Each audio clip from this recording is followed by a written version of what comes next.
दृष्टि आईएएस के audio article programme में आपका स्वागत है। आज का हमारा आर्टिकल द इंडियन एक्सप्रेस में छपे लेख explained why the coal shortage is choking thermal power plants और द हिंदू में प्रकाशित लेख October saw highest power shortage in over 5 years के सम्मिलित सारांश पर आधारित है। इसमें टीम दृष्टि के इनपुट्स भी शामिल हैं। यह ऑडियो आर्टिकल जीएस पेपर 3 के आर्थिक विकास खंड से लिया गया है। तो आइए लेख की शुरुआत करते हैं। भारत में कोयला और विद्युत संकट। हमारे वीडियो अंग्रेजी में देखने के लिए फॉलो करें हमारा ही दूसरा यूट्यूब चैनल दृष्टि आईएएस इंग्लिश। इन दिनों देश दुनिया में भारी कोयला संकट की खबरें अखबारों में छाई हुई हैं। आंकड़ों के मुताबिक भारत में इस साल अक्टूबर माह में बिजली आपूर्ति में 1201 मिलियन यूनिट की कमी दर्ज की गई। यह कमी बीते 5.5 सालों में सबसे अधिक रही। खबरों के मुताबिक यह कमी थर्मल प्लांटों के पास उपलब्ध कोयले के स्टॉक में कमी चलते आई है। यह कमी ज्यादातर गुजरात, हरियाणा, झारखंड, पंजाब और राजस्थान जैसे राज्यों में देखने को मिली। अक्टूबर माह में गुजरात में 21.5 करोड़ यूनिट बिजली की कमी दर्ज की गई, जो एक दशक से ज्यादा समय में किसी भी महीने में सबसे अधिक है। 77 मिलियन यूनिट की कमी के साथ झारखंड ने भी एक दशक से अधिक समय में अपना सबसे अधिक घाटा दर्ज किया। बिहार में अक्टूबर में 120 मिलियन यूनिट की कमी दर्ज की गई, जो बीते 8.5 सालों में किसी भी महीने में सबसे अधिक है। हरियाणा में 113 मिलियन यूनिट और राजस्थान में 242 मिलियन यूनिट बिजली की कमी देखी गई, जो लगभग 9 सालों में सबसे अधिक रही।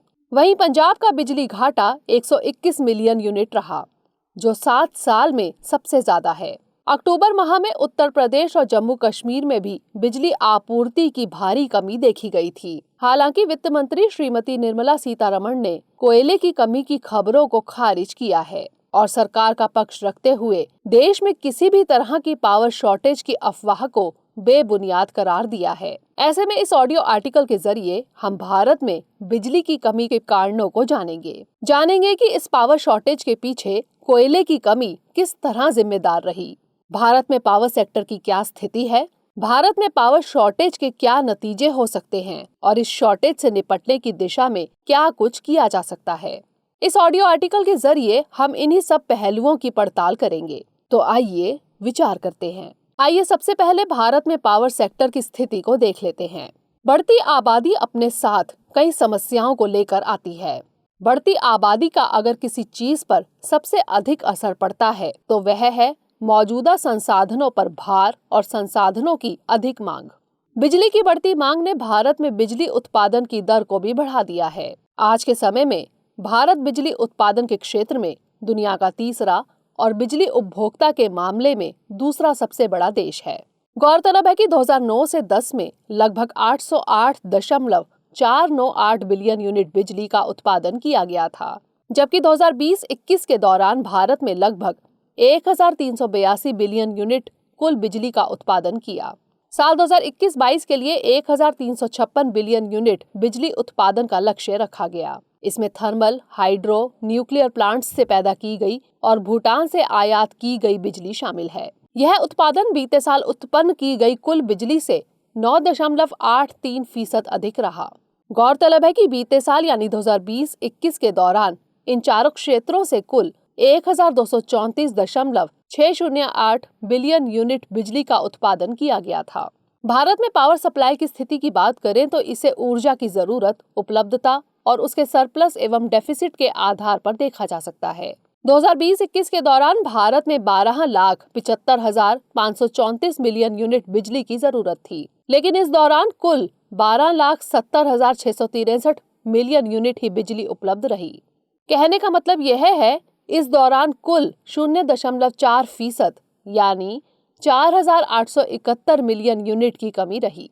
अगर कोयला और लिग्नाइट आधारित PLF यानी प्लांट लोड फैक्टर की बात करें तो 2009 से 10 से 2021-22 तक इसमें गिरावट देखी गई। 2020-21 में यह 53.37% रहा, जबकि 2009-10 में यह 77.5% था। 2021-22 के लिए इसे 57.51% निर्धारित किया गया है। आपको बता दें एक दिए गए समय में किसी संयंत्र द्वारा उत्पन्न की जाने वाली औसत बिजली और उसी समय में संयंत्र द्वारा उत्पन्न की गई अधिकतम बिजली के अनुपात को प्लांट लोड फैक्टर कहते हैं। ऐसे में अगर हम आंकड़ों को देखें तो पाएंगे कि बढ़ती आबादी के साथ साथ दुनिया सहित भारत में बिजली की मांग में बढ़ोतरी के साथ साथ बिजली उत्पादन और वितरण में धीरे धीरे कमी देखी जा रही है। ऐसे में अब हम भारत में बिजली की होने वाली कमी के कारणों को जानने समझने की कोशिश करेंगे। तो चलिए अब भारत में बिजली की कमी के कारणों को देखते हैं। भारत में बिजली की कमी का सबसे बड़ा और प्रमुख कारण कोयला शॉर्टेज अथवा कोयला आपूर्ति में कमी का होना है। दरअसल देश के 135 थर्मल प्लांटों को कोयले की आपूर्ति की कमी से जूझना पड़ रहा है। इसके अलावा दूसरी वजह है कोयले की बढ़ी हुई अंतर्राष्ट्रीय कीमतें। 5 नवंबर की स्थिति के अनुसार लगभग 32 प्लांटों के पास 4 दिनों से भी कम का कोयला भंडार है। इसके अलावा पावर प्लांट्स तक एक निश्चित मात्रा में कोयले के ट्रांसपोर्टेशन में रेलवे की भूमिका संतोषजनक नहीं है। साथ ही प्राकृतिक गैसों की मांग और दामों में बढ़ोतरी, थर्मल कोयले की मांग में बढ़ोतरी भी भारत में पावर शॉर्टेज के कुछ प्रमुख कारण हैं। जल विद्युत उत्पादन में कमी और बिजली की खपत में वृद्धि जैसे कारकों के कारण थर्मल कोयले की मांग में इजाफा हुआ है। इसके अलावा अंतर्राष्ट्रीय कोयले की कीमतों में तेजी आने की वजह से भी भारत में कोयले के आयात में कमी आई है। केंद्रीय कोयला मंत्री प्रहलाद जोशी की माने तो अंतर्राष्ट्रीय कोयले की कीमतों में 3 गुना से अधिक बढ़ोतरी हुई है, जिसके परिणाम स्वरूप कोयला आयात में 38% की कमी देखी गई। मौजूदा समय में भारत अपनी 70% से अधिक की बिजली जरूरतों को पूरा करने के लिए कोयले पर निर्भर है और कोल इंडिया लिमिटेड कुल कोयले का 80% से अधिक की आपूर्ति करता है। ये सभी कारक भारत में कोयला संकट और बिजली संकट जैसी स्थिति पैदा कर रहे हैं। आम जनता, अर्थव्यवस्था आदि को इस संकट का भारी खामियाजा भुगतना पड़ सकता है।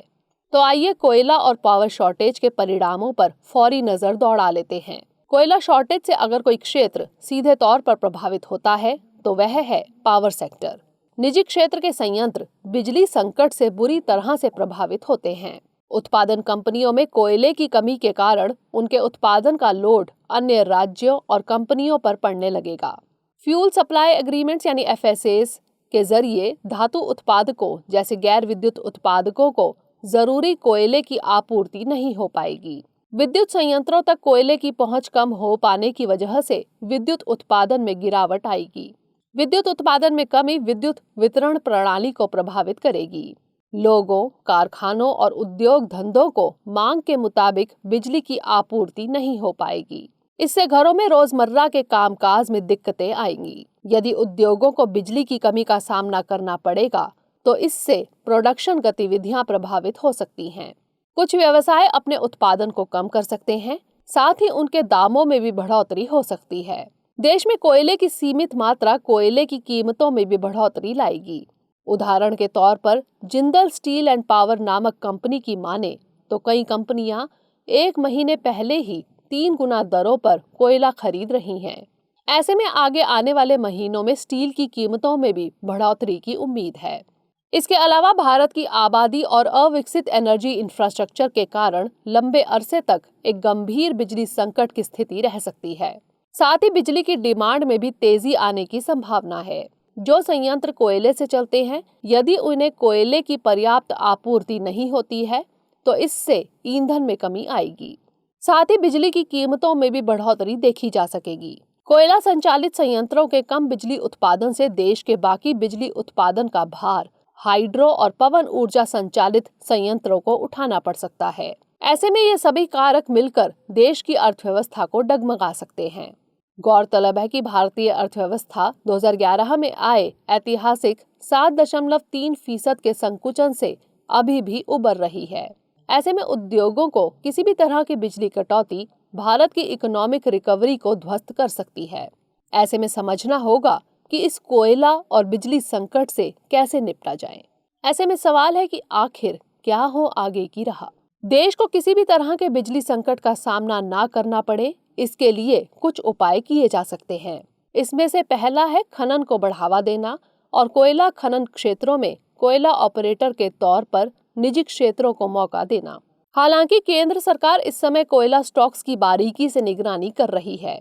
दूसरी तरफ राज्य द्वारा संचालित कोल इंडिया और एनटीपीसी यानी national thermal power corporation limited भी आपूर्ति बढ़ाने के लिए खदानों से उत्पादन में बढ़ोतरी का काम कर रहे हैं। दूसरा उपाय है आपूर्ति नियंत्रण। खासकर ग्रामीण और अर्ध शहरी क्षेत्रों के लिए भारत में घरेलू बिजली आपूर्ति का नियंत्रित वितरण सबसे आसान उपायों के रूप में सामने आ सकता है। मांग अधिक और उत्पादन कम होने की स्थिति में भारतीय बिजली वितरक कुछ क्षेत्रों में बिजली कटौती कर सकते हैं। तीसरा उपाय है बिजली की कीमतों में बढ़ोतरी। बिजली की बढ़ती कीमतों के साथ कुछ तटीय संयंत्र उच्च लागत वाले आयातित कोयले का उपयोग कर सकते हैं। इससे घरेलू खनिकों यानी डोमेस्टिक माइनर्स पर पड़ने वाले बोझ को कम किया जा सकता है। गौरतलब है कि भारत स्थानीय रूप से उत्पादित कोयले के साथ लगभग 3/4 बिजली की मांग को पूरा करता है। बाकी का अधिकांश कोयला इंडोनेशिया, दक्षिण अफ्रीका और ऑस्ट्रेलिया जैसे देशों से आयात किया जाता है। चौथे उपाय की बात करें तो बड़े बांधों को बढ़ावा देना है। कोयला खदानों में मानसून की बारिश से आने वाली बाढ़ पन बिजली उत्पादन को बढ़ावा दे सकती है। बांधों पर बड़ी पन बिजली परियोजनाएं कोयले के बाद भारत का प्रमुख बिजली स्रोत हैं। इसी तरह पांचवें उपाय की बात करें तो वह है गैसों की तरफ रुख। इसमें प्राकृतिक गैस की बड़ी भूमिका हो सकती है। भारत के पास लगभग 25 गीगावाट गैस आधारित उत्पादन क्षमता है। हालांकि उस क्षमता के 80% ईंधन ऐसे हैं जिनका मूल्य अधिक होने की वजह से उनका उपयोग नहीं किया जाता है। इन सब के अलावा कुछ उपाय अवसंरचनात्मक स्तर पर किए जाने की जरूरत है, जैसे कम मानसून के महीनों में रेल के अलावा सड़क पर भी कोयले के ट्रांसपोर्टेशन की अनुमति देना। इससे संयंत्रों तक अधिक से अधिक कोयले की पहुंच सुनिश्चित हो सकेगी। इसके अलावा सरकार को बिजली कंपनियों के लिए हर समय कम से कम 2 सप्ताह कोयले का भंडार रखना अनिवार्य करने का निर्देश देने की भी जरूरत है। इसके अलावा बिजली उपयोगकर्ताओं के लिए खानों की चोटी यानी पिट हेड्स से रेलवे लिंक को पूरा करने के काम में तेजी लाने की भी जरूरत है। सबसे अहम भारतीय डिस्कॉम सेंटर में सुधार लाने और इस क्षेत्र के लिए सरकारी व्यय को भी बढ़ाने की जरूरत है। यह एक बड़ा सुधार एजेंडा है जिससे पहले ही उदय यानी उज्जवल डिस्कॉम इंश्योरेंस योजना के रूप में शुरू किया जा चुका है।